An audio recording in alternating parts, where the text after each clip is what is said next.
ఏమైందండి? కాదండి, నేనే కట్టాను. ఎందుకే? గణేష్ చందా కోసం అండి. ఇంట్లో బొమ్మ పెడుతున్నానండి. వీధిలో బొమ్మ పెడుతున్నారు కదా, మన ఇంట్లో ఎందుకే?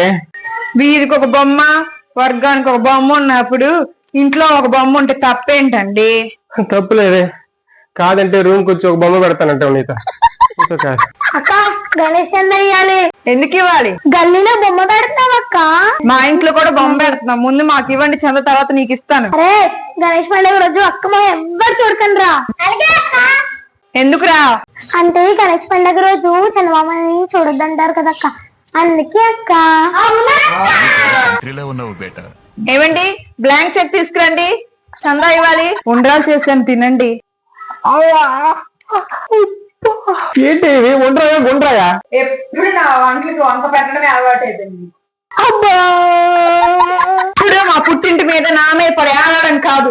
మీకు దమ్ముంటే లడ్డు పాట పాడు చూపించాను. చూసుకున్నాను కానీ. దేవుడి పాట 10,116. రాంబాబు పాట 10,117 రూపాయలు. 10,116 రూపాయలు. 10,117 రూపాయలు. అమ్మయ్య, షాపింగ్ ఖర్చులకు ఇబ్బంది లేదు. వేలం పాట అయిపోయింది, డబ్బులు ఇవ్వండి. ఏమండి, ఊరేగింపు స్టార్ట్ అవుతుంది. దేవుడు డాన్స్ ఎత్తిపోదండి. ఏంటండి ఆ సౌండ్, ఆ వాసన? పలహారంలో పప్పులు ఎక్కువైనట్టున్నాయి. సాంగ్స్ పెడుతున్నాను, డాన్స్ చేయండి వచ్చి.